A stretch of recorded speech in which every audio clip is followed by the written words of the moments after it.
Hey, we are back.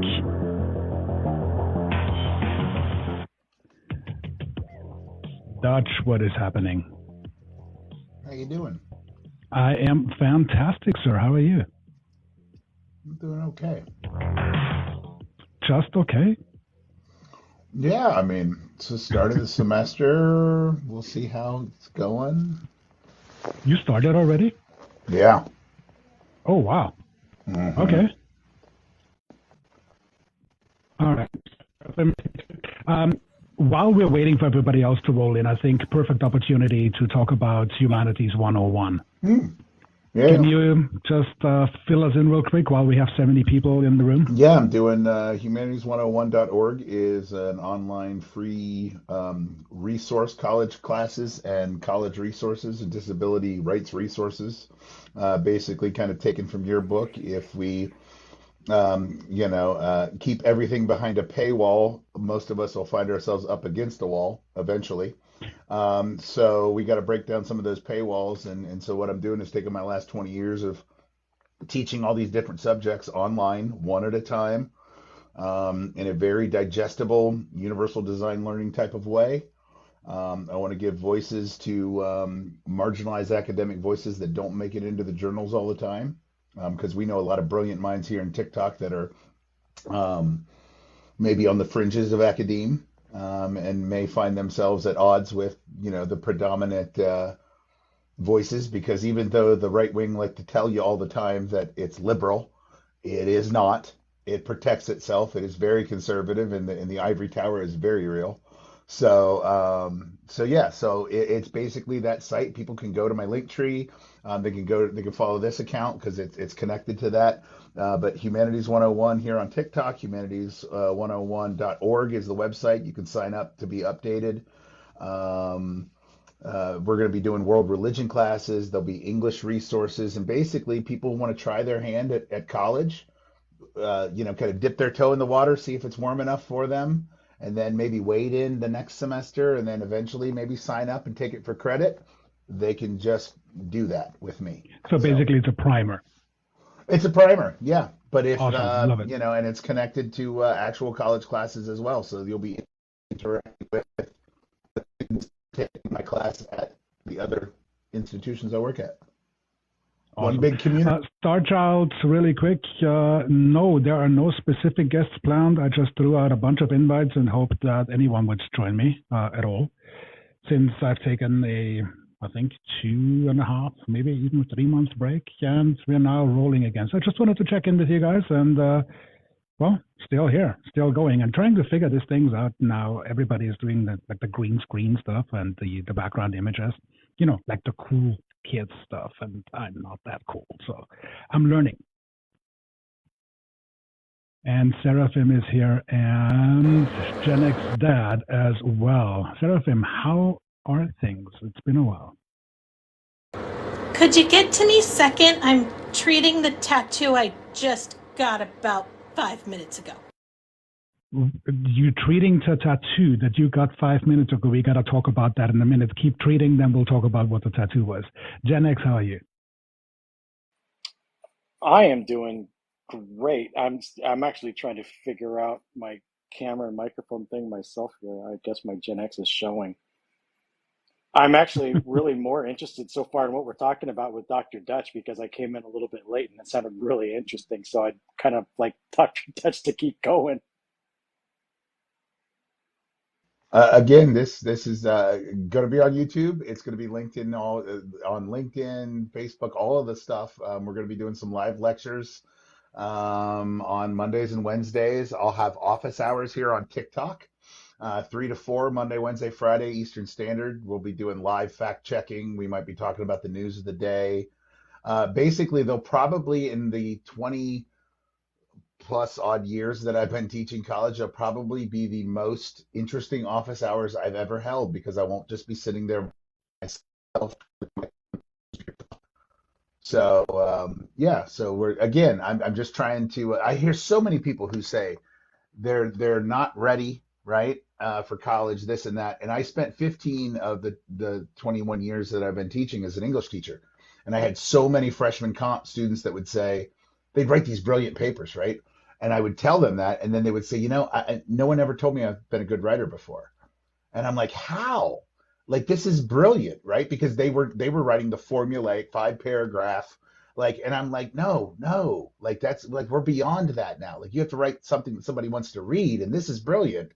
And you'd watch that light get clicked on. And so there are so many brilliant people here that I hear say, I, I'm not that smart. I've never taken a college class, but yet they're sitting with the director of X, Y, and Z from Brown, and they're sitting with me, and they're sitting with a bunch of other academics, and they're going toe to toe, and they're educating us on things, and I'm like, how do you not know you're brilliant? So this will be a Dumbo's feather for a lot of people, honestly. Can And I if I'm touch going to back do real quick? something with legacy, yeah, I'm going to do this. Yeah, to the idea of office hours on TikTok. Talk more about that because I've had my fair share of office hours. I would have never even thought about putting office hours on TikTok. Talk more about that. Well, I thought, okay, so 3 to 4 p.m., right? It's a good time. I have, in colleges now, there are lots of dual enrollment students. So there are students, and I've talked to a lot of people here on TikTok who said that they want their homeschool students to kind of come in on these. So I thought it's a good time that people could look at this. And again, it'll create a conversation and a regularity, just like an office hour would. But maybe I won't have to answer the same question 25 times in 25 separate conversations over 25 different weeks. And I'm actually playing with another thing. Like if you go on to Humanities 101, this is something with even my face-to-face students. You have the option to tell me what your online avatar is, and then I'll be the only one who knows what that avatar is. And I thought about this as far as, again, a humanities professor, the ability to be able to communicate in an academic environment in whatever identity you so choose. And I teach in a fairly conservative area with students who are not allowed to publicly express maybe some divergent ideas of who they are. And so I'll be very interested to see how many students take that option and kind of allow themselves the mask they want to wear in public in this sphere. And I thought that that was this brilliant thing about TikTok is that they don't have to show their faces. Like, and I have students that, again, because of religious reasons, do not show their faces, right? And so this doesn't hurt them in any way because it's going to put everybody on that same level of they can be words, but they can also come up and just be a picture if they want. They can be Donald Duck for this semester if they want to have that as their TikTok handle. Cool. And then it's FERPA, right? I mean, it's protected. FERPA doesn't say that I have to be paid for it. It just says teacher and student relationship. Federal law, baby. This is brilliant. I mean, it brings education to the people in a manner that is otherwise inaccessible, or accessible only at a price tag. I mean, this is it's brilliant. Seraphim, what's the ink that you just tended to? We got to talk about this. I mean, curious minds want to know. Yeah. It's my first tattoo because I'm very phobic of needles. But today was an emotionally dysregulated day, and I'm, even as a therapist, I think very often we fight against certain states, but I've always wanted a tattoo. So I'm like, if I'm emotionally dysregulated,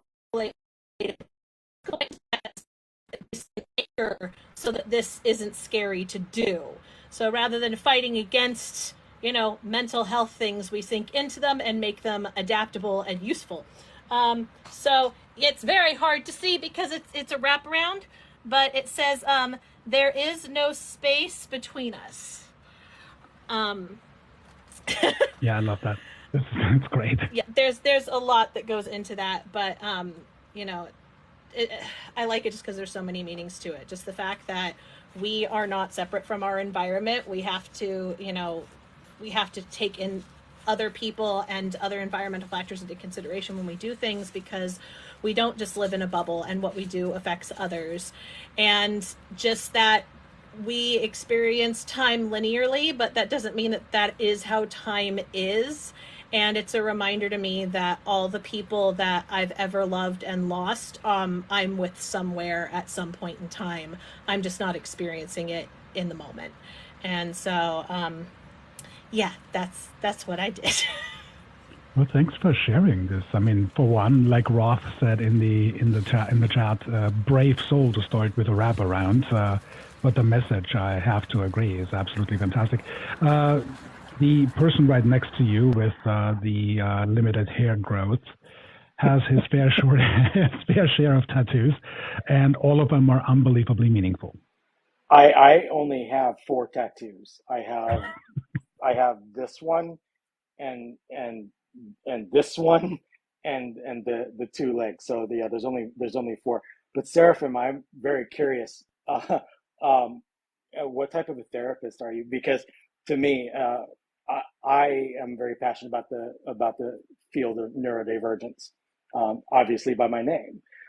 For me and people like me, it's, and congratulations on your first one. I am not a fan of addiction, but this is the only addiction I am a fan of. And for people who use it as forms of therapy, I think it's absolutely wonderful because being neurodivergent, I find it very difficult to quiet my mind, to meditate, to do the things that normal people have the luxury of being able to do. But the act of getting a 7-hour tattoo session is the most cathartic experience I can have because, there's a lot of philosophy behind it, right? We could talk about Buddhist philosophy and, things like that. But the act of experiencing the pain and acknowledging the pain, it actually flips a switch up here where I can actually meditate through it and I can actually lay there and just those 7-8 hour sessions end way too soon because I don't often get the opportunity to find my zen, to be able to meditate and quiet my brain for any amount of time. So that's why I'm curious, but about your background as well, since we brought up therapy. But congratulations on the first one, and here's to a good addiction to many, many more.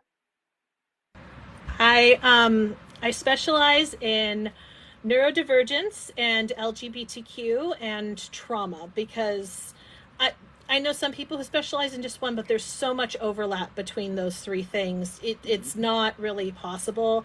And even now I'm finding that there's a lot that I'm having to do that goes above and beyond. Like a lot of people don't realize with neurodivergence that there's a higher comorbidity of connective tissue disorders connected on the MTHR gene. Oh goodness. I'll be honest, excuse my language, I call it the motherfucker gene. And on one allele you have autism, on the other you have ADHD. There are multiple genes involved with those, but for those who have it, that's also the gene that's connected with a lot of connective tissue disorders. So very often now when I get people with chronic health issues, I'm like, okay, you should see your doctor. And then they go to the doctor and they say, no, it can't be that. That's not that common. Let's check you for everything else. And it's the same story every single time. And I'm realizing just how much more I have to advocate, even outside of just being a therapist, because we've compartmentalized so much of our health care that our left arm doesn't know what our right arm's doing, and people are getting lost in the shuffle. But I specialize in all the things people want to be mad about and say that I'm evil for. So, just sink into it. Yeah. We'll have to get another live going. I know the good professor here had a live specifically on neurospiciness, and sadly that was for me and I missed it. But that is a topic we could talk about for hours and hours. Yeah, we'll bring that back for sure with the appropriate panel. So this today is really just a check-in. Actually, can you read that slide that's there on the screen? Even though, it seems very tiny to me. I'm running off an iPad and I cannot read it. So I can't, but I'm old. But yeah. Okay, so for future, I can if I really try, but with the little phone screen, not so much. Got it. So I got to redo this for next time. So apologies to everyone in the chat who's trying to read what's behind me. I cannot, for my life, remember how to get out of this green screen now. I'll figure it out while you guys are talking. But Zeitgeist, before we go too far, I don't want to hijack this, but I thought you were going to ask a question of Dr. Dutch earlier, and you might ask it completely different. And I have to ask this before we totally derail.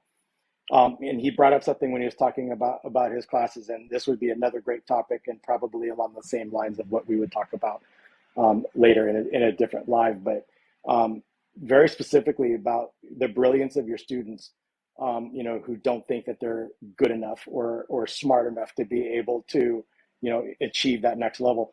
I would love to have another discussion all around imposter syndrome, because I'm going to call out Mr. Zeitgeist here for a second, because he and I, and not to share too many personal details about these conversations, but he is one of the people I love listening to. Zeitgeist and I go back more years than I'd like to acknowledge. And it's not that bad. Come on now. Having found his voice here on TikTok, I am constantly yelling at him and degrading him and putting him down for the fact that he has fell victim to imposter syndrome, right? People not being able to realize that it's not a matter of realizing you're too good. It's a matter of acknowledging the fact that you are good enough, right? And good enough is a connotation that people look at sometimes differently. When you say good enough, they think about it as, well, it'll do. But what good enough really means is you are good enough. You are good enough to do this, right? It's not a mediocrity. It's a way of acknowledging that you are truly good enough to do something. So, that one hit very hard when you said it, and I would love to be able to dive more into the that, and then something else you said, which led to the whole masking conversation. So before I hijack this and this turns into a neurodivergent conversation, I just wanted to acknowledge that you said that. I really want everybody here on the panel to point out to Zeitgeist that he has to get over his damn self sometimes and not fall victim to imposter syndrome. And there are way too many ways of being able to find your way out of that box, but nobody ever talks about them. Just like masking. Well, let me just push back on that for a hot second. No pushing back. For one, you're already wrong. No, I'm pushing you're back ruthlessly. Two things, and I'm guessing that Seraphim as well as Dutch can agree with that to some level. Academia is the bedrock of imposter syndrome. The higher you go, the more imposter syndrome is just graciously imparted upon you. It is basically the side order that you never wanted, but you got plenty of it. That is, it's just how we roll. And unfortunately, with that, it spills over into just about everything else. And while I am looking at the screen, Starchild, so great to see you. Welcome to the panel.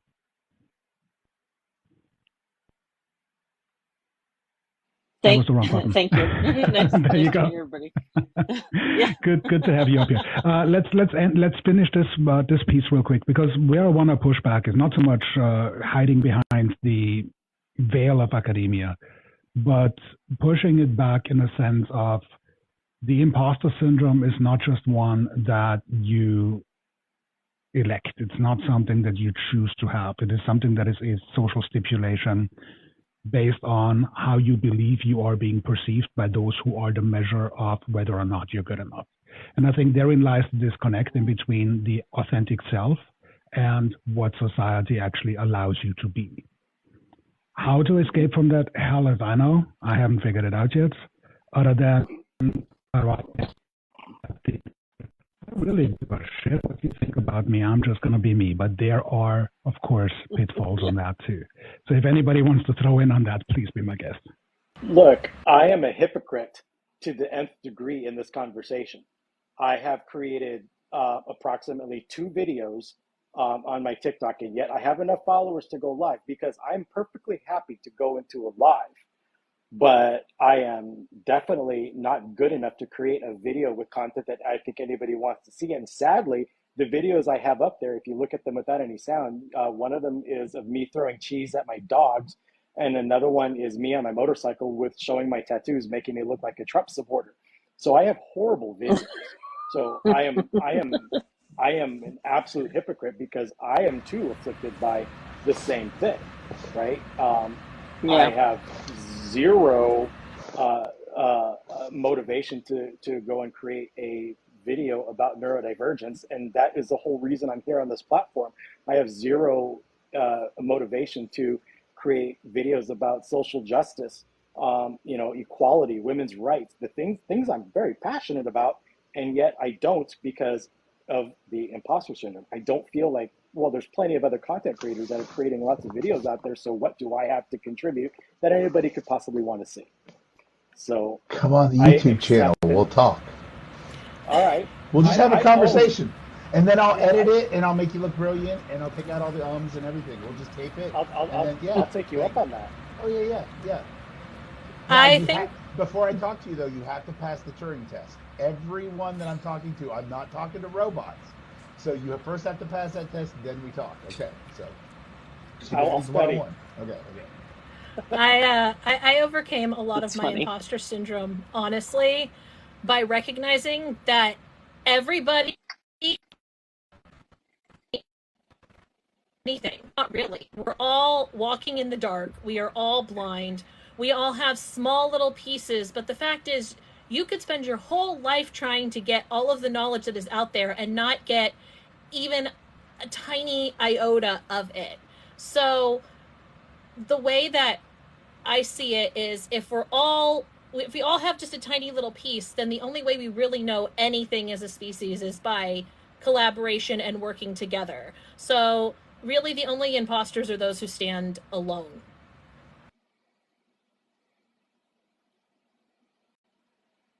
Agreed. Very good. I like that. Agreed. Absolutely. And Zeitgeist, from the bottom of my heart, I apologize if my presence here hijacked your agenda for the evening. So I will let this go wherever it goes, and I will not be divergent of that path. No, I think wherever it goes, it is supposed to go. There are no mandates. There is no menu, so to speak, and no itinerary that I had in mind. So we'll just go, and wherever it takes us, and whoever wants to come along for the ride. At this point, 31, which I'm unbelievably happy about for the first time coming in and coming back rather. But there is something that Seraphim said that I want to just jump on real quick. Emotionally dysregulated, which under normal circumstances, prior to the pandemic, I would have seen as something that is, of course, therapeutically addressable.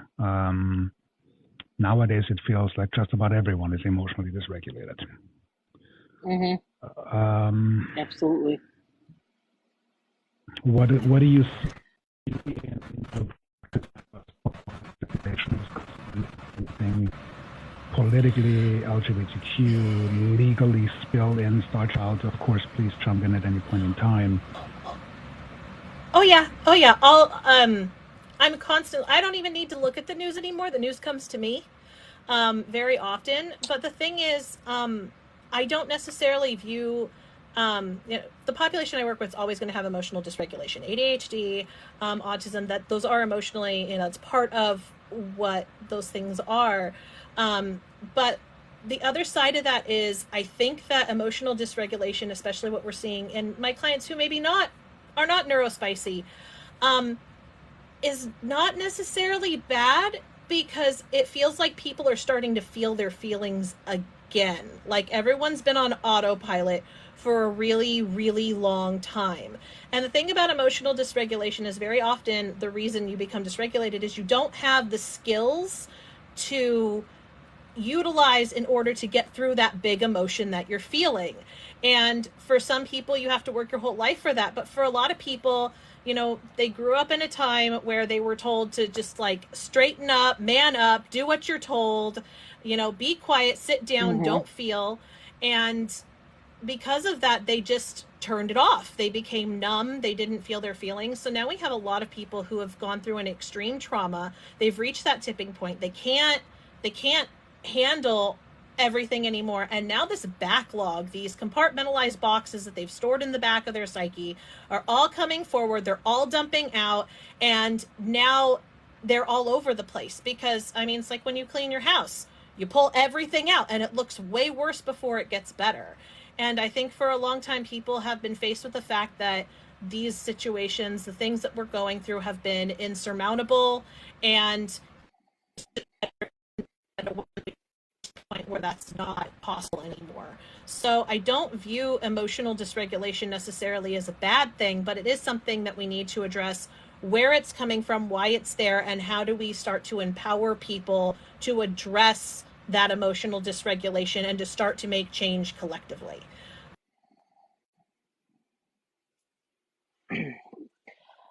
I think as a society, we just created so much of it surrounding the pandemic. Everybody was worried about everything from their family and their loved ones dying to if they didn't have jobs, where the money was coming in to, to get the groceries, the kids not being in school, just everything. Our whole lives got thrown upside down. I know I had to leave my job because my daughter, who she finally got diagnosed on the autism spectrum during that time, although we'd always known it her whole life. It's just that her brother is severely autistic, and we were always told it's copycat. It's like, don't get me started on that. But for years, the school system tried to tell us, oh no, she's copycatting. So we just ended up dealing with this whole household of dysregulation. And we're Gen X parents that went in the Navy right out of high school, raised in that sit down, shut up, don't think about it, don't feel it.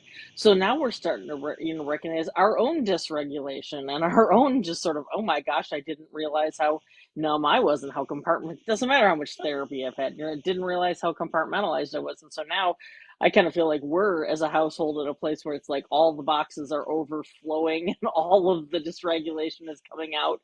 And it's like we've got a kid whose bedroom's turned into a hoarder. I've got to get my life together. I need to get back to work. Well, where's the motivation to get back to work, and how much of it needs to, work on me? And just in society, people blowing up over the stupidest things and stuff that wouldn't have made people even flinch 5 years ago. It's just crazy where we've gotten to, and now we've got all these big things happening. I'll stop you for a hot second and want to acknowledge Reflecting Moon having a pet die that's like a family member. That is rough. I'm so sorry. Very sorry. That happened. And I'm Summer, so you sorry. are new That's to the awful. game. Welcome. Hello. Sorry about that. I apologize if my dogs are barking. I actually wanted to ask, I know Dutch. Dutch and I actually know each other fairly well. Yes, Dutch. But I did want to ask the other individuals up here, for those of us that went largely undiagnosed with a lot of things for a very long time and have a career in which we're expected to regulate everything, Mm-hmm. how do you balance that? Because I agree with what you're saying. I'm saying how to look. As Dutch knows, I'm a physician. I can't allow anyone to know anything, but I'm also going to say, well, I can, but anyway, I have lots of disabilities. I have OCD that was diagnosed many years ago. I have ADHD. I have things. And then because of the professional environment, I'm not allowed to acknowledge them, which I think actually dysregulates me even more. So what I want to know from the panel, and including Zygas, I'm sorry to take your space, but what do we do? By all means, How please. do we, Of course. thank you for allowing it. What do we do to maintain everything and at the same time regulate ourselves?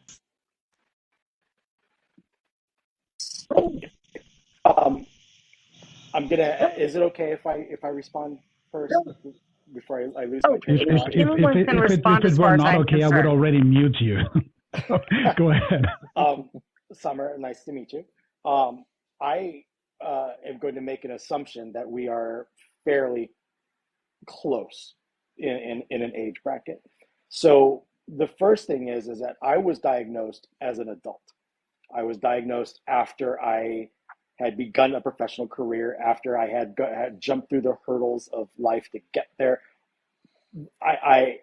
We grew up in a time where ADHD was not diagnosed. It was diagnosed by teachers and principals and parents. And it was usually diagnosed by looking at neurodivergence as well, you just belong in the special class. And children were treated that way in our generation because they didn't know any better. They were looked at differently because they didn't know any better. So from a societal perspective, we grew up learning how to mask, learning how to make people around us feel comfortable with our behaviors and I'll just say our behaviors. So what I have learned, and this is not a professional diagnosis, even though I too am very involved in the medical field, I have learned that there are expectations that are put on us that we have to be able to walk away from. Otherwise, we're going to explode. Because if we try to make ourselves fit into that box where the expectations say what we have to be as a neurodivergent adult, it's just going to lead to depression and anger, behaviors that are not productive to us.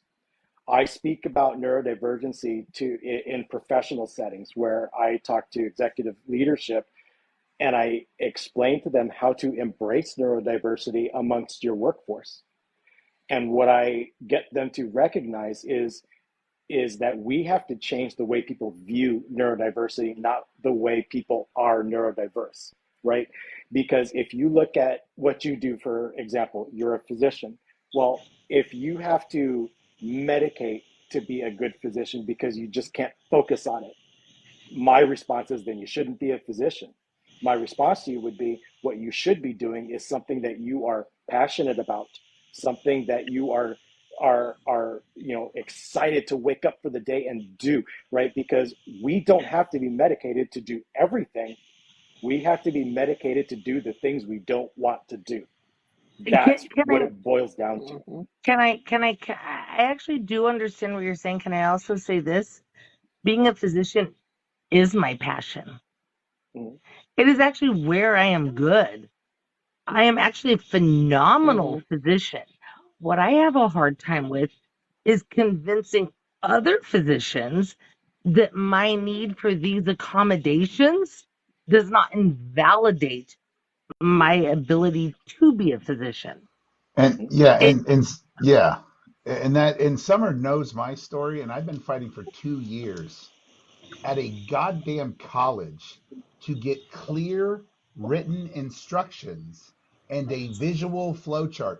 And the main reason why I asked for that accommodation was to go through the process and ask for something that has to be published by state law. There's one that's already published, but they went, no. And that down as honors director of the honors college and I didn't have to, but I relinquished control of $1 million grant because it was being micromanaged and I was being patted on the head and being asked if I really understood what I knew what the money was going for. And I'm like, yeah, I wrote the grant. You guys had nothing to do with it. Get away. Which is why, again, everyone's saying, oh, that's great that you did this. This is taking the shit that they shoveled and turning it into fertilizer. I've written the grants. Now I'm going to write them for us rather than them. I save lives every single day. I have patients that come back to me and say things like, you were the one that diagnosed my cancer. You were the one that listened to me. We need neurodivergent people in our field, but our field is exclusive in that they treat neurodivergent people as if we don't have the capacity to do this. They question us all the time. Are you able to do this? Are you really going to get through this? Are you going to be able to do this? And I am one of the best physicians. I actually squirt super high on tests because I'm really good at it. By the way, the tests are bullshit. They actually don't test your ability to be a good physician, but Yep. Well, I do Summer, that well, and I have really good scores with my Here's patients. let me just throw one thing in, and I think Seraphim can probably weigh in on this as well because you're Yes, on that path. When you look at the differences between the DSM-4 and the DSM-5, the expansion on particularly neurodivergence is pretty significant. And I think we are just now in the psychological space have a perhaps more advanced understanding of what neurodivergence really means, the various flavors, and the vast landscape in which neurodivergence actually takes place. Fields, so to speak, or Dr. Sandstorm whenever she's here. We are now just at the professional level beginning to understand. So for this to trickle down to the public understanding is going to be an uphill battle, and it's probably a decade out before the general public understands the vast variety of neurodiversity. agreed. I'm actually talking about people though that are in my own profession. Sure. They won't well, accept me a lot of times. and that is part of the societal change that we absolutely have. And here's the other thing, and Summer, if something you said made me think maybe you're in oncology. Well, I'm not, to but be honest, I would want any oncologist that had to be my oncologist or my wife's oncologist. Are you kidding me? I would kill for a neurodivergent oncologist. You know why? Because what are our superpowers? Things like, oh, I don't know, pattern recognition, right? that's Being why I'm a able to great internal Hmm. medicine doctor because I am a problem solver. see, That's why and I'm that's the so good thing. at my job. And the fact that you have this superpower on your side as an internal medicine specialist, I mean, any patient would be lucky to have you because you, unlike, I'm going to say, neurotypical physicians, you are going to see the things that people miss. You're going to see the patterns that people miss. You're going to see you're going to see the things that stand out that don't stand out to other people, That's right? why I'm a That great physician. exactly. So I but here's the embrace problem my that we face. neurodivergency. I actually don't hide it. I'm sorry I interrupted. That's sorry. I No, apologize. But I don't hide it at all. This is because I actually feel like that is part of what makes me so good at what I do. So I don't hide it. And I will say that has also served as a professional block from other Hmm. well, people who are not neurodivergent, or honestly, even those that are neurodivergent in my field that are masking, doing everything they can to hide it, because I don't hide who I am. I am myself. Sorry, my dogs are barking. I apologize. But I don't hide who I am. I am who I am. I relate very well to my patients. I still see a shit ton of patients in a day, which I don't like. I actually would prefer if we could, that's the corporate side of medicine that we could get into, but um, universal health care, We'd by never the get out way, of it. right? Universal health care, we fucking need it for lots of absolutely. reasons, not just my own well being, but more importantly, my patients' well being, which we could devolve into that. But I'm going to be honest, I need some recognition from my peers and I need some accommodation from my peers. I need them to understand that sometimes I'm going to be a little bit different than they are. And that's okay. And my difference is actually what makes me great. So Summer, I'm gonna throw out one more thing, and I really want Seraphin to chime in because I'm watching her. um, Me too. What here's the makes you problem. think that? Here's the problem, and Zeitgeist, I'll ask you to back me up on this. If you are lucky enough to be a neurodivergent in a field that you are passionate about, you are going to excel at your job. Now, here's where Oh, the professional absolutely. side of that comes into play. There are others who will not understand where that is coming from, and a it creates a layer of judgment and, dare I say, jealousy. And It makes me doubt it creates myself. yeah, it creates a toxic environment. Is the bottom line. But when you learn to, and I'm going to use some bad words here, you know, on my journey, I had to learn to not give a fuck. I had to read The Subtle Art of Not Giving a Fuck, which is a wonderful book, by the way, for me to understand that this isn't about you or you or you or you or whoever else I have to work with. This is about me. It has to do with my performance and my ability and my abilities to do my job and do it well. And if that's the only thing that matters to me, then I can let go of the rest of those fucks and I can create my own peace, knowing I am doing a phenomenal job at what I do, aside from the judgment. Now, I Well, understand what you're saying about I needing. agree. I will also say I'm layered in that I actually have a very visibly physical disability as well. So I So, actually have multiple layers of shit here. Yeah. thanks to Gen X Dads, the YouTube algorithm is going to throw me a curveball. Thank you, my friend. But I know that Seraphim is basically just about to explode because there is Yes. a ton that you have to say to the entire subject. You are the only clinical psych on the panel. Throw it at us. I mean, there's Yeah. Associate. I don't want to misrepresent myself as a psychologist at this point. I'm not there yet. And there's a lot, so bear with me. First, I do want to say my pronouns are they, them. But okay, so as far as our understanding of neurodivergence within mental health, we're a step in the right direction, but I wouldn't say we're as great as Zeitgeist kind of made it out to be. I think that there are more neurodivergent people in the field now advocating, but I literally just finished the lit review for my dissertation, and the amount of times that it's referred to as deviancy or as Right. these other things is just the language itself is astronomical. And then you get into, well, this is more like a personality disorder. This is more like these things.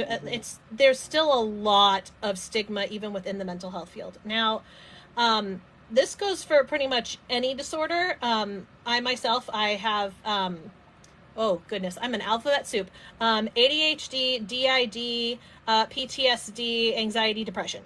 Those are the main chomping points there. And the thing is, I experience the same thing that you do, where I will have people who come into my office and they're like, I have seen therapist after therapist after therapist, and you're the one who picked up on it. You're the one who got it. You're the one who pulled it out. You're the one who found that missing piece. And part of that is pattern recognition. It is things like that. I think the most fascinating thing that I'm personally Okay, coming let me mute my microphone here. Nobody wants to hear you being. I think one of the most fascinating things that I have been thinking about, and where my mind has been going, looking at research out there, is particularly with ADHD, there is a low cognitive empathy but a high affective empathy, which means you feel what other people feel, but you don't always mentally understand where those feelings are coming from. And in all the literature, it refers to this as a deficit, a problem, something that needs to be rectified. And it does lead to some of that emotional dysregulation. But the other side of that coin is, if I can cognitively understand why someone's feeling the way they're feeling, I can intellectualize away their feelings and push them aside and not do anything about it. So I'm no longer motivated to actually care about other people or other things, because I can say, oh, well, it's just because of this. It's just because of that. We do it intellectualization is something we do on a personal level. So of course we're going to do this on a broader level.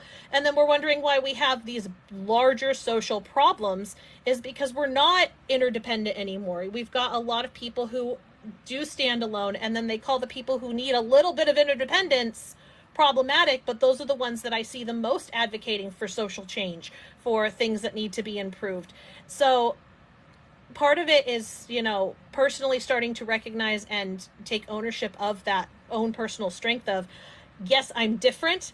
That is a good thing. We all are interconnected. We all need to work together. Standing alone is gotten us into a lot of the messes we're in now. But also on a more practical level, because that's all well and good, but that doesn't mean that people are going to listen to the lofty ideals. 99% of the accommodations that you would make for a neurodiverse person would benefit a neurotypical person too. So a lot of the times when I am faced with people who are really stubborn, I start talking that language and okay, cost benefit analysis. This is going to reduce burnout. This is going to do that. Oh, this is going to save all of this money just by making a little accommodation that will help me too. And I hate that we have to do that. I hate that that's where we're at right now, but I'm also a realist. Like, it's going to be a long journey to get where we need to go. And right now, I need to worry about the people who are in the here and now. And if that means twisting people's arms and saying, well, you're the one losing a bunch of money, oh, well, then that's what I'm going to do. I'm willing to pull a little bit of manipulation for the better social good. That's just me. I get that. For example, even when I talk about my physical disputes, as Dutch knows, I'm a power chair user. I don't walk.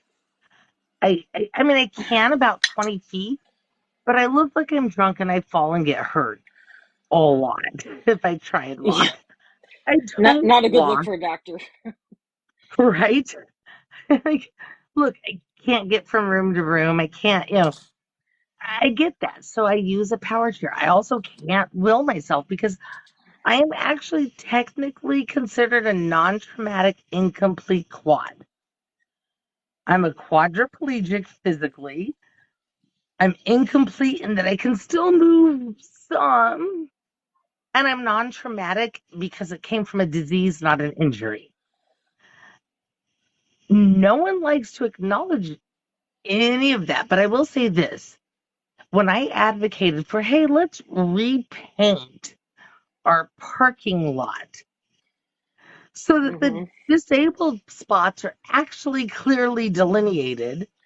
And hey, how about we add an extra van spot? We're a doctor's office. Why do we only have one van accessible spot? Right. And I have to actually take it all the time because I am working there. That means none of our patients have the van accessible spot. They look at it. It's 3 months and they still haven't done that. Like, how do we get this?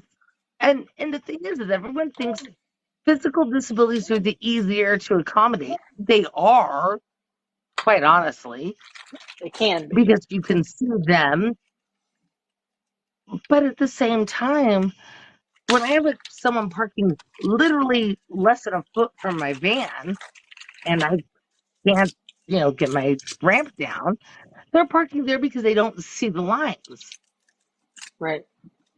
So all of this benefits everyone. Having the curb cutouts be a little bit wider.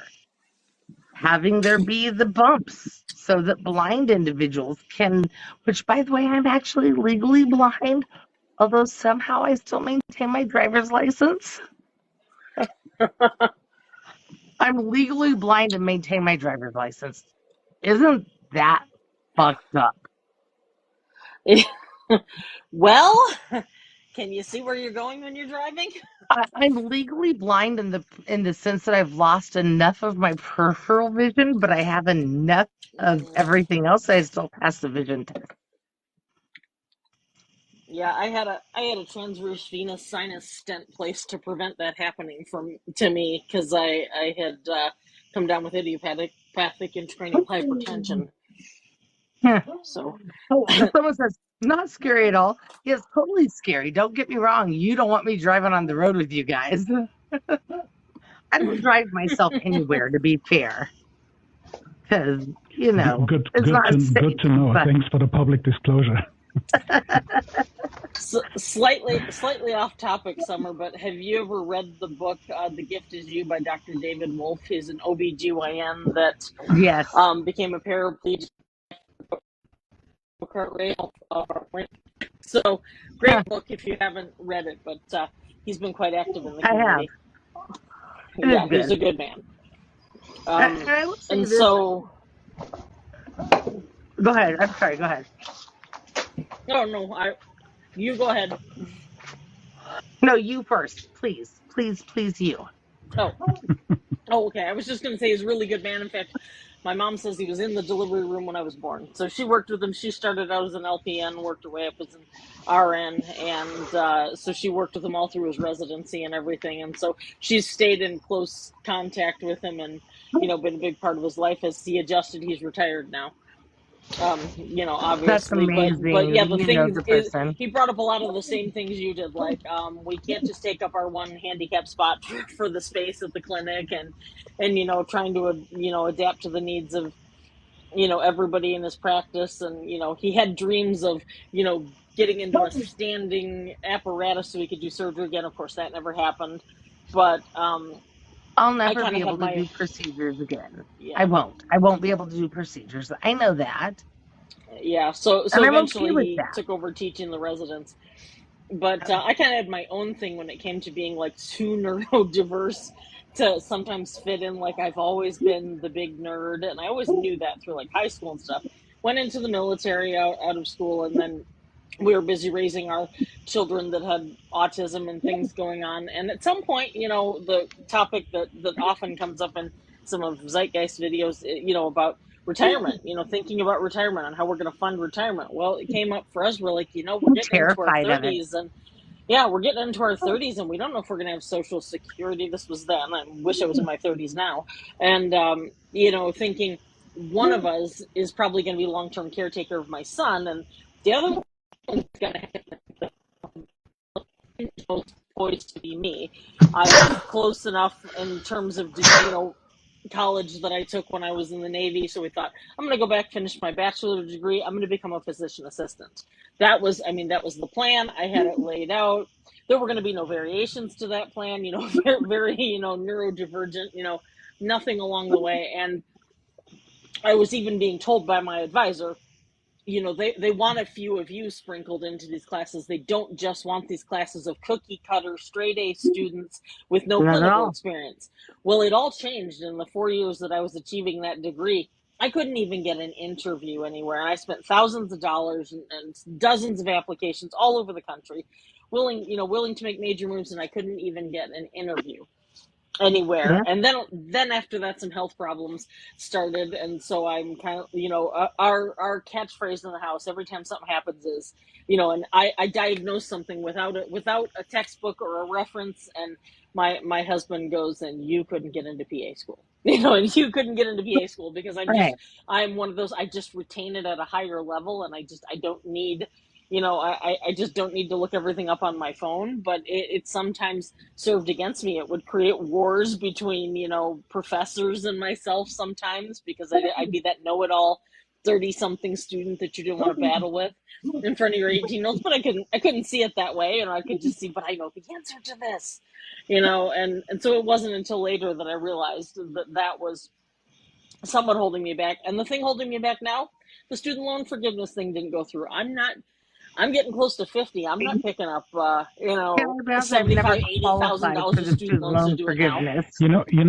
What's really interesting from a non-neurodivergent perspective is to observe how this life travels within the community. It's quite interesting. It's sort of it's an avalanche that stays somewhat in the neurodivergent topic, but you guys can roll forever. It's amazing to just watch. I mean, there is something to be said about that. We feed on each other. Oh, we do. We do. And we accept it of each other. That's actually how we get along. We expect our conversations to be just like it has been here. And That's important. To be respectful to zeitgeist, and Summer brought up a couple of things that make me think of intersectionality, right? And there could be a logical flow to this conversation that is definitely going to get into healthcare. 100% we're going to get into healthcare at some point this Yes, evening. please do. which is actually where I really just wanted to go. And in full disclosure, this kid with the limited hair growth knows me for 18 years, so he probably kind of had a hunch that this is where I want to go anyway. But I knew him. Hang on, I knew him before all of that crap on that cabbage head of his was gray. But did he still get all pensive and lean forward? And I mean, was that still there, or did that gravitas come later?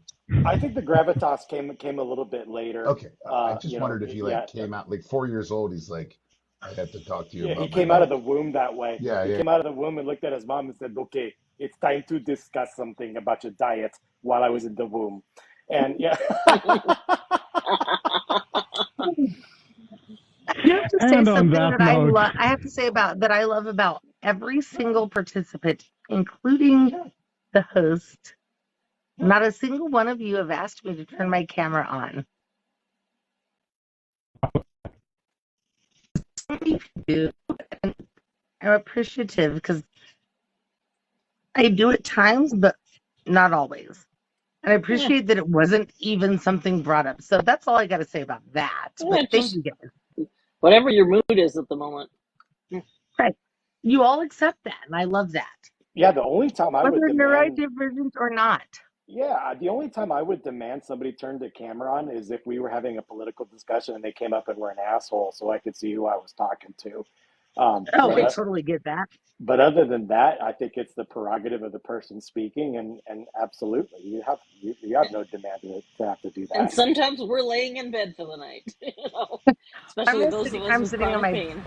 I'm sitting on my deck, but it's almost like when I come to a discussion, I care more about a person's brain than their face. Right? Stop. Almost.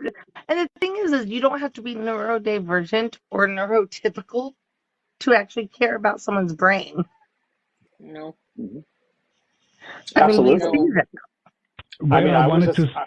I was just going to say that since Zeitgeist has proved to us that he is intelligent, if he could please turn his camera off, that would actually be very helpful. The thought had crossed my mind, but from a host perspective, to be off camera, that's bad form. I'm going to step out of line just a smidgen bit because my ADHD has to. I mean, I appreciate having a silver fox on the screen, so I'm good. I got plenty and of it. It's not you, Gen X Dad, because you. Oh, damn. But I indeed actually wanted to swing over a little bit more to healthcare, perhaps, of course, mental health I care. can talk about that a lot. Two things from, to some degree, practitioners' perspective. We preach more often than not, take care of your mental health and whatnot.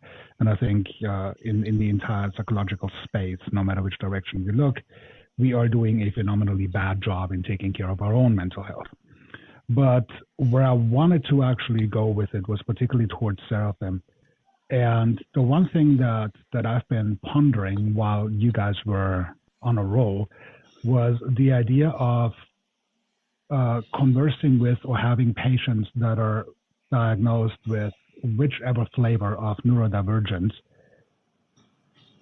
Does it enhance the therapeutic perspective if a neurodivergent therapist is there? Or where are we at on that? Because I'm getting more and more the feeling that a quote-unquote non-neurodivergent therapist would probably not even grasp what the patient is perhaps about. Yesn't. That's a really complex thing.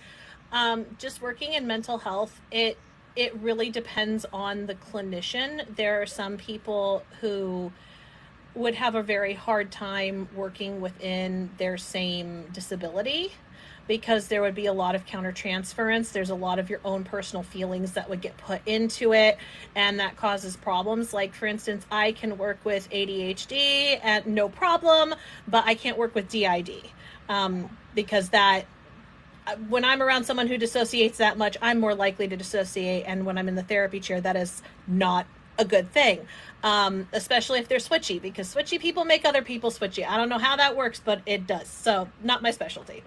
But at the same time, it can, there is an increase. There's also a willingness to deviate from the book, because the fact is, very often therapy, like, I'll give a personal example. So I don't self-disclose unless it's within the best interest of the client.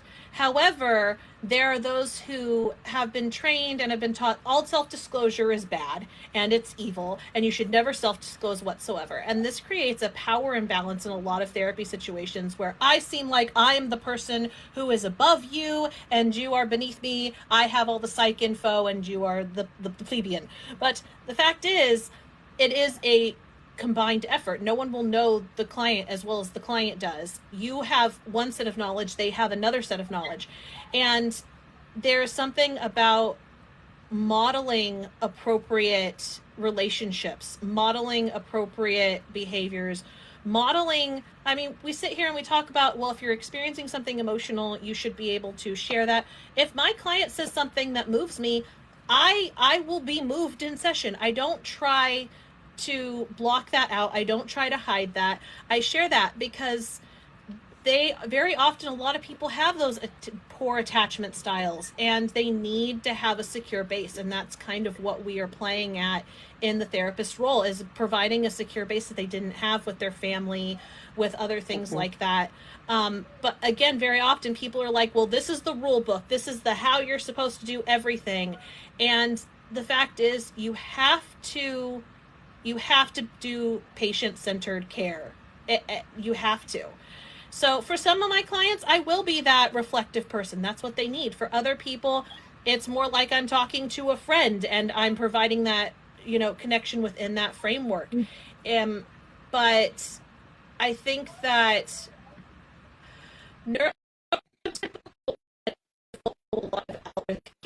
which is funny because people try to say that that's an autism thing, and it is to some extent, but the number of people I see, like even when I was writing my dissertation, it took me a little longer than most people because I really needed to understand the info. The number of people I heard who said, you don't need to understand it, you just need to get it on the paper. You just need to write it down. Here's the thing. You look at the abstract, you look at the discussion, you pull everything out, add in a quote, boom, there's your formula, and get it done. And it doesn't work. It in the long run, it doesn't work. It's why I could never understand algebra until I went back and understood the relationship between numbers and the space and everything else. Yeah, I didn't finally get it till college. And that makes a good clinician for, I guess, the statistical average. But we don't live in a world where everyone is, center of the curve.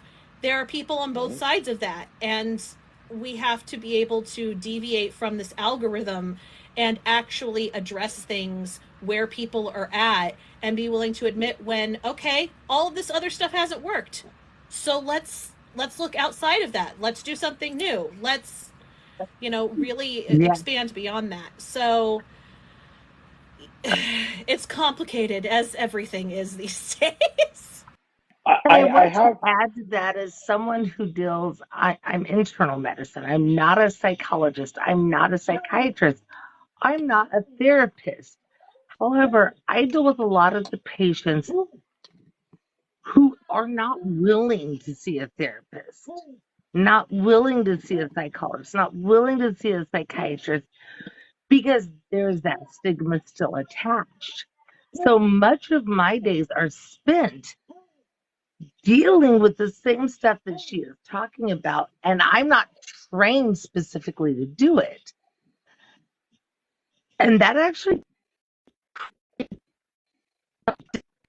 difficulty for me as someone who's not trained specifically in this area I'm sorry. Correct. Thank you for correcting me. Thank you so much. I apologize. Thank you. Thank you. Thank you.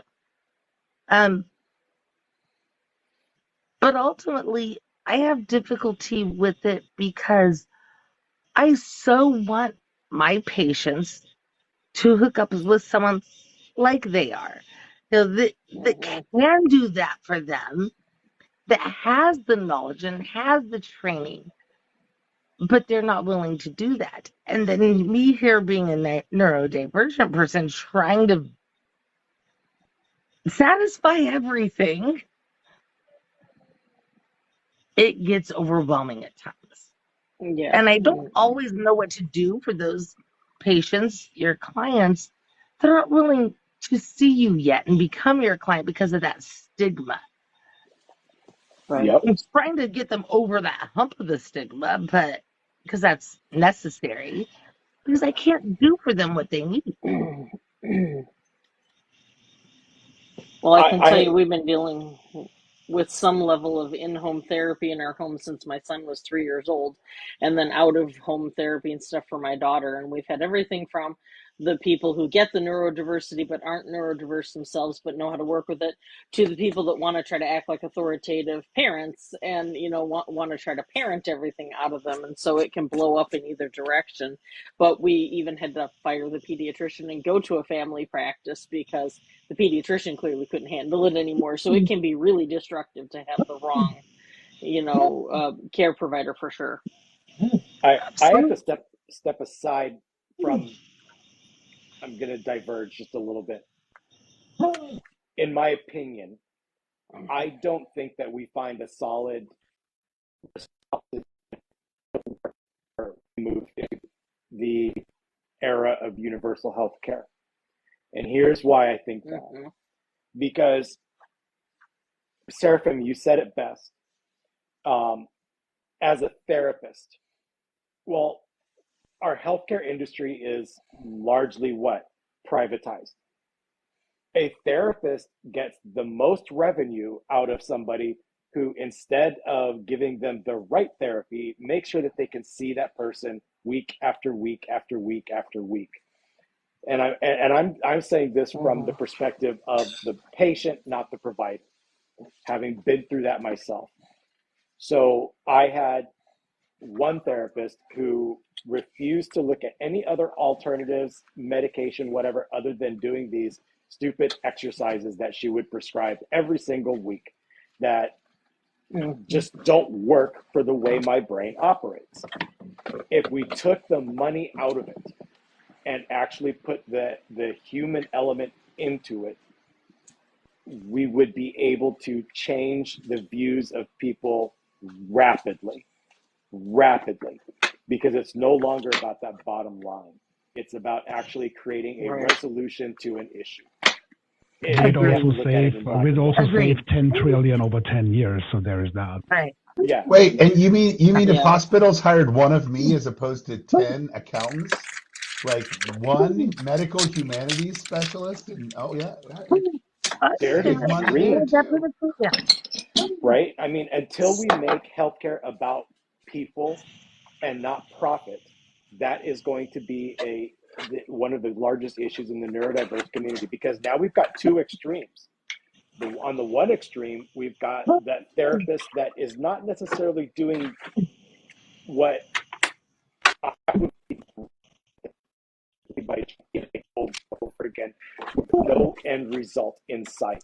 But on the other hand, we have the pill pushers and the pill poppers who are, oh, you have ADHD? Here's your 30-day prescription, and off you go. And let's just medicate. But let's not follow up, and let's not actually see what we're medicating and why we're medicating. Let's just medicate because you have it. Oh, you need 30 milligrams instead of 20? We'll do that. What I would want to see is, I want to see more of an education around it, so that we show people that there is a methodology to embracing neurodiversity in a way that says you can be successful by not medicating, by doing the things that you love, by finding your passions, by finding the things that you're good at. And that is literally the one thing we do not do from a from a parenting perspective to an education perspective to a growing as an adult perspective. We teach neurodiverse people from the time they're children to the time they're adults that you have to mask and pretend you're not special because people around you are going to feel I love you too. What? What? People around you are not going to be comfortable with who you are, so you have to change who you are to make them more comfortable. We have to shift that I'm still paradigm listening on the live. I'll come check in a bit. And actually get people to embrace I'll talk that you in we a are bit. normal just like everybody else, and we are and yet the things that make us different are what actually make us more productive and more special. You want us to fit into society, allow us to be neurodivergent. You want us to fit in that family model, allow us to be neurodivergent. So we have to, there is a huge paradigm that has to be shifted here, that has to be changed. And to me, it starts with money and healthcare. It really does. Absolutely. And I will that's say why I this. brought my friend Britt up here, because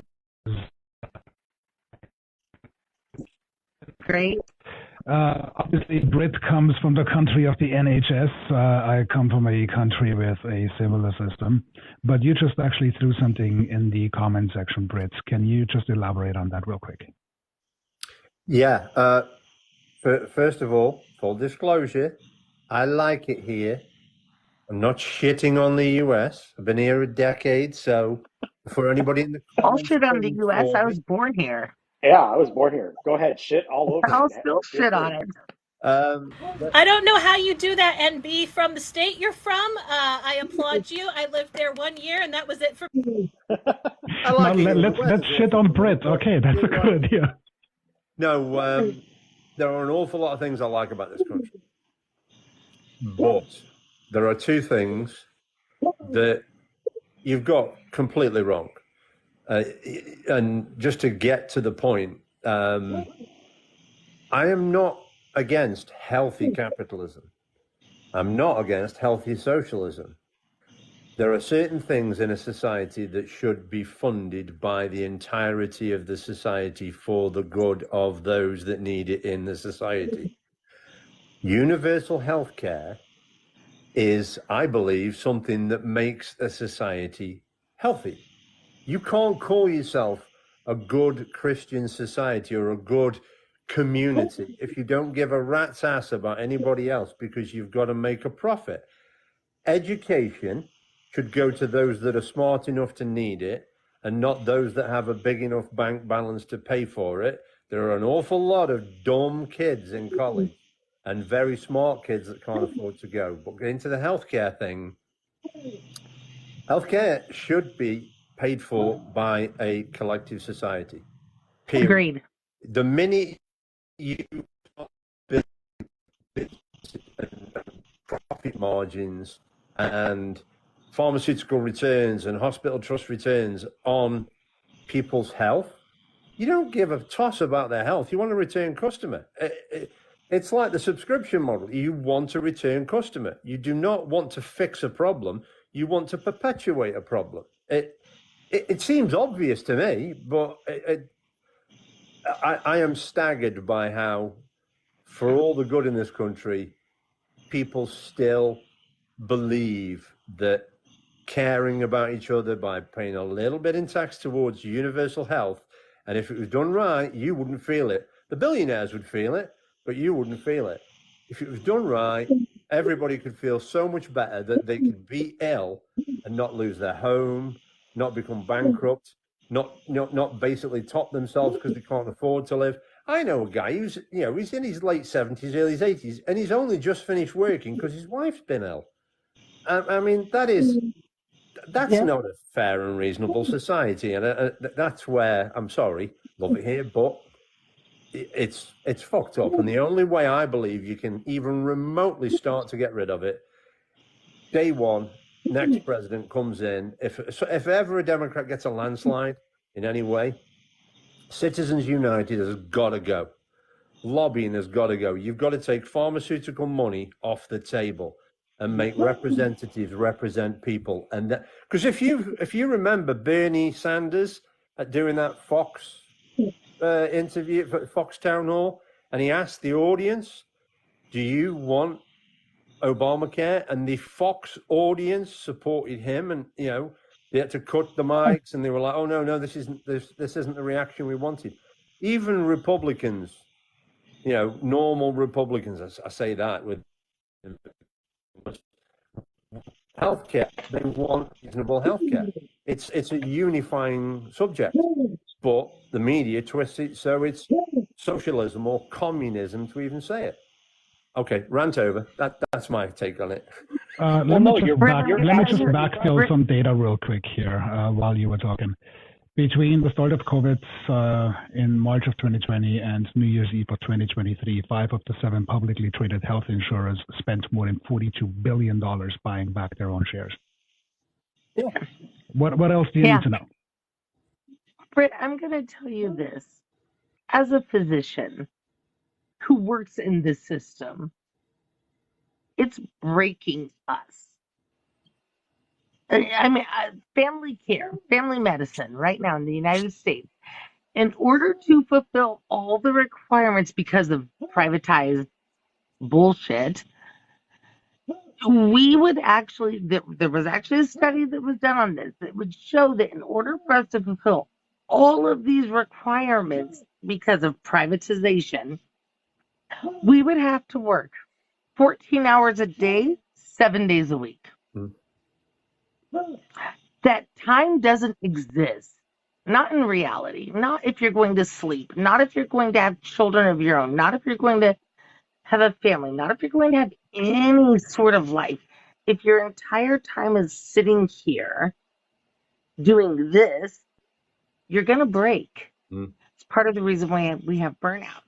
But beyond that, more importantly, I firmly believe healthcare is an absolute right. I don't care who you are. I don't care if you're a homeless person. I don't care if you're the actual wealth that Donald Trump likes to claim. Right? Healthcare. And the only way we're going to get that is by having a universal healthcare that covers everyone. Period. I don't care if my tax dollars go to cover someone else.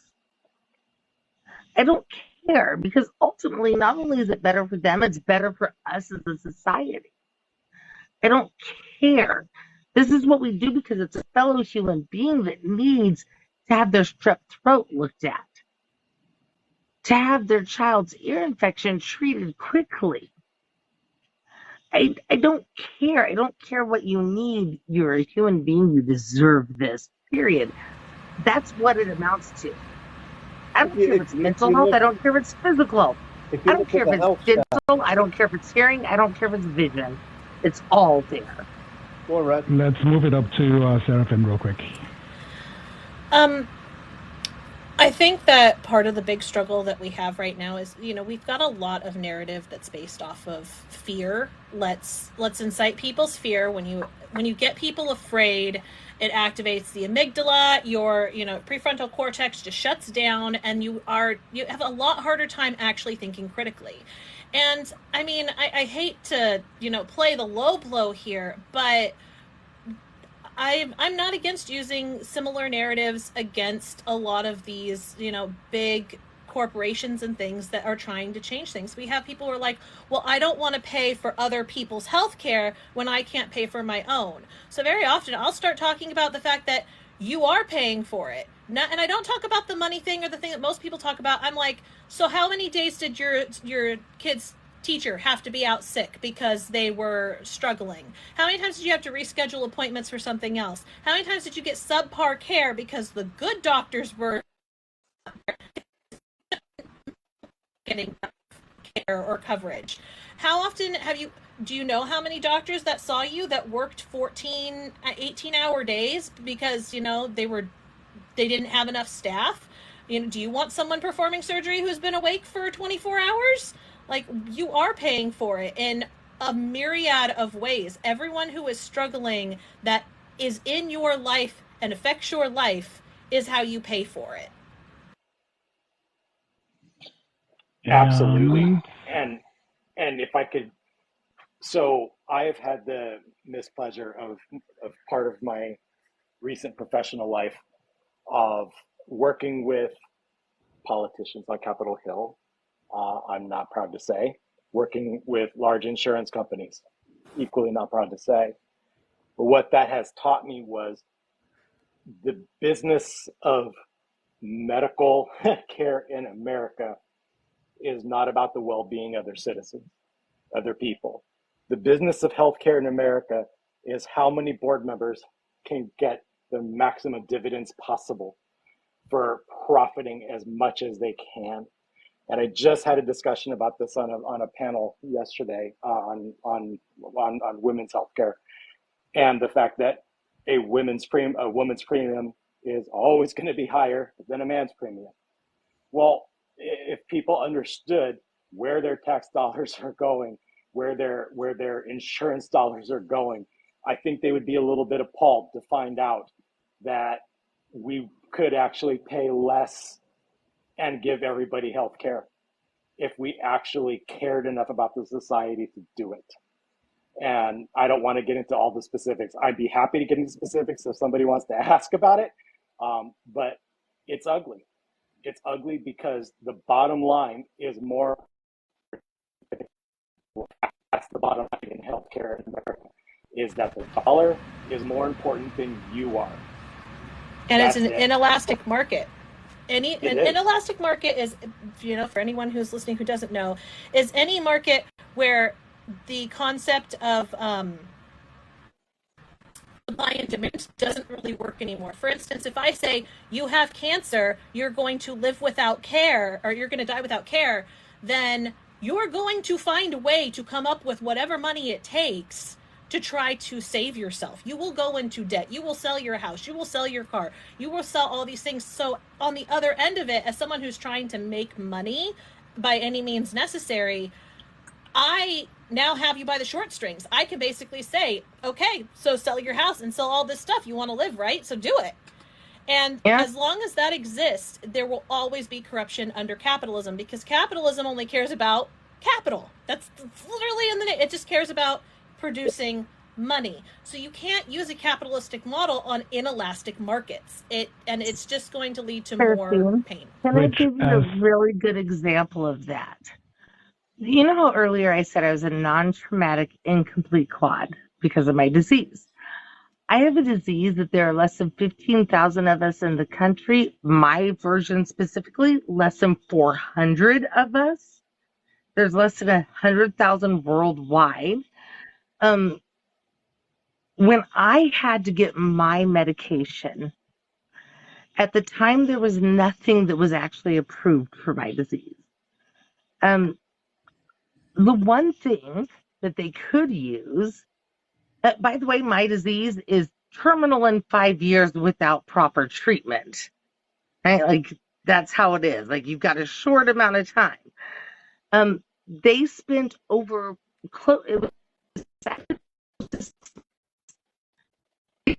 special approval to get a medication that is approved widely for MS. I don't have MS. I have what's called NMO, and I have seronegative NMO, which is really rare.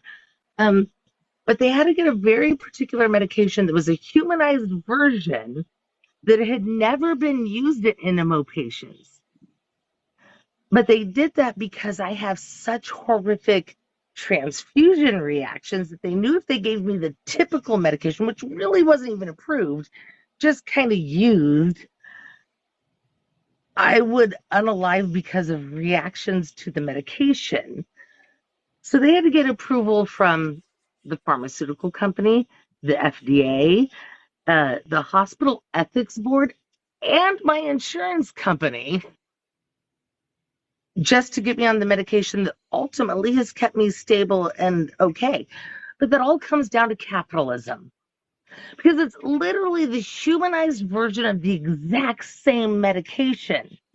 It is a couple of little things different.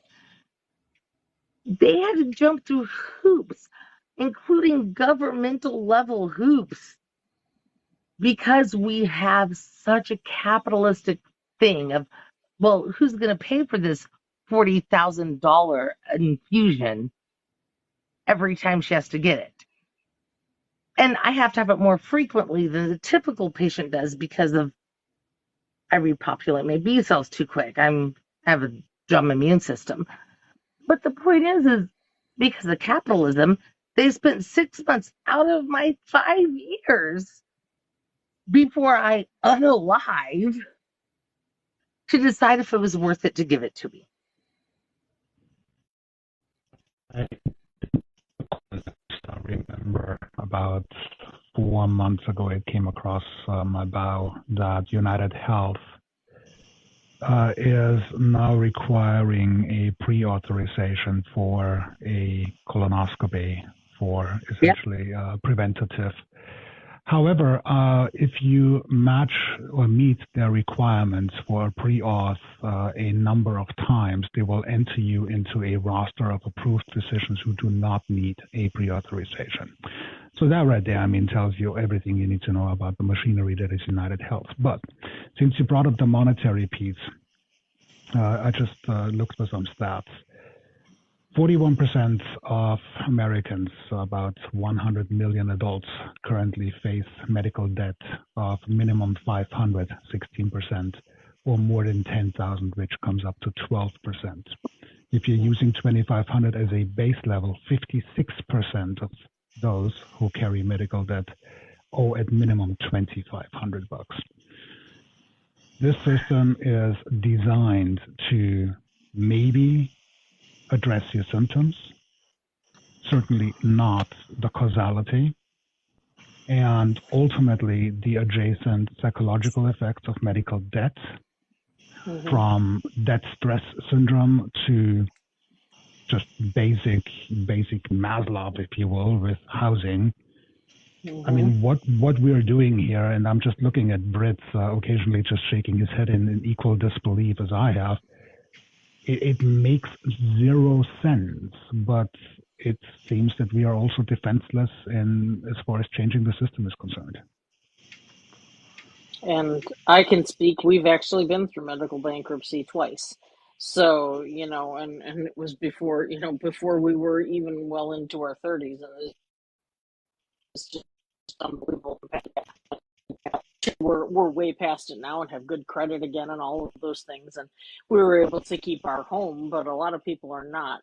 One of the things that comes up for me, I wanted to bounce off of Britt, is a lot of my family that's in England is they report things differently, like the colonoscopies, for example. They're not done routine every 5 to 10 years like they are here. It's if your doctor thinks there's a reason, you do the send in the sample in the mail, and if your doctor thinks there's a reason, you get one. Otherwise, you don't ever get them. And I have a young cousin whose son is 7 or 8 years old, having very neurodivergent autism-like symptoms.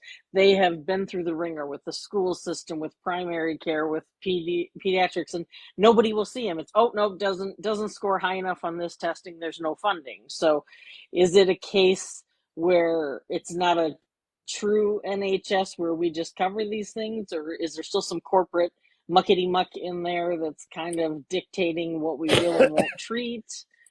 The problem with the NHS has been, I would say it's been 20 years in the making. When I was a kid, I went through some medical issues. So obviously that was, we're talking 35 years ago now. And I had ambulances regularly, MRI scans, ECG scans. I had a pretty turbulent medical childhood. And my mum and dad never paid a goddamn penny for anything. Not a penny. And there was never a question that we could literally ring 999 and get an ambulance to the door within 10, 15 minutes. That was a while. The UK has been under Tory rule, which is the equivalent of the Republican Party in the UK, and they have literally starved the NHS of funding. In January 1st of this year, my father died, I strongly believe, entirely because they didn't get an ambulance to his house and they had to be taken to the hospital in the car. He'd had a stroke and he later died of hemorrhage, clot in the brain. I believe that was entirely down to the Tories killed my father. 13 years of defunding the NHS. So, yes, the NHS as a model when I was a child worked. But if you leave a capitalist, Republican, Tory base in power long enough, they will starve it to death. I know you don't even have one yet. But yes, at the moment, Labour looks ready to win. Labour is being the UK equivalent to the Democrats. They look pretty likely to win the next general election on the premise that they've said there will be massive funding into the NHS, which has been starved for 15, 20 years.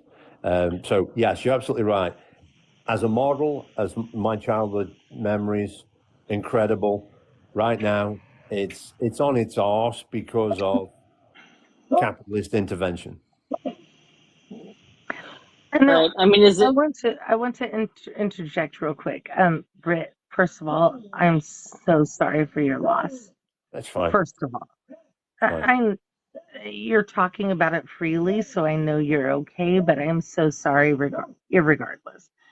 I will say this, when it comes to the colonoscopy thing, you mentioned the send-in test. Typically only available to certain people. What I mean by that is if you have a first-degree relative with colon cancer, you don't qualify for that test. Like, it is actually not approved for you because it actually has a higher false positive and false negative rate than the colonoscopy does. Now, I will say this.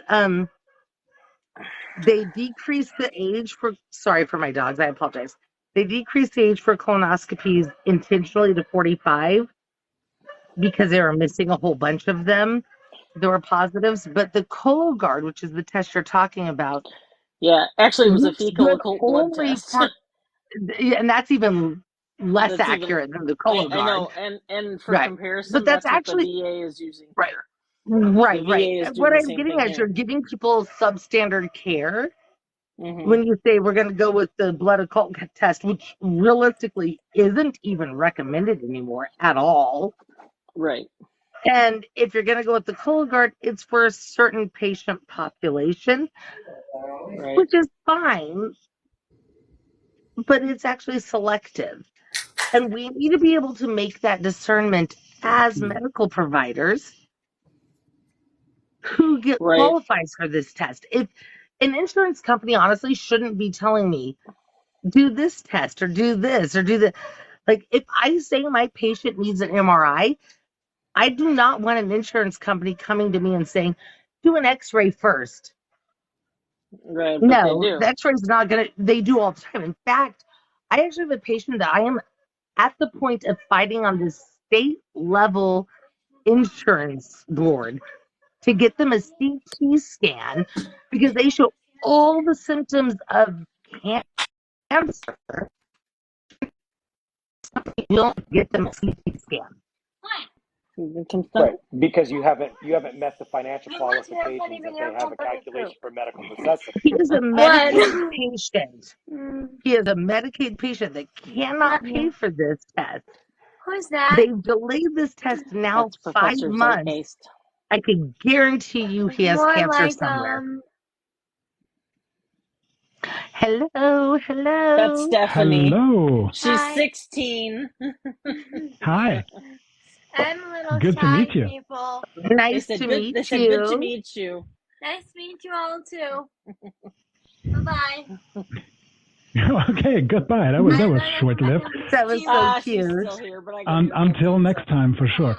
Britt, I just want to... Why should I have to fight with the insurance company to get something where I've got a patient that is showing all the signs and symptoms of cancer? I don't know what type. It could be anywhere. And I'm trying to get him CT scan so we can find it and streets. Right. Why am I have to fight? I just I want was to ask Britt something real quick. Hang on just a second. You mentioned the Tories defunding over the last 15 years of the NHS. Was their original plan to turn the UK's healthcare system into something similar as the US?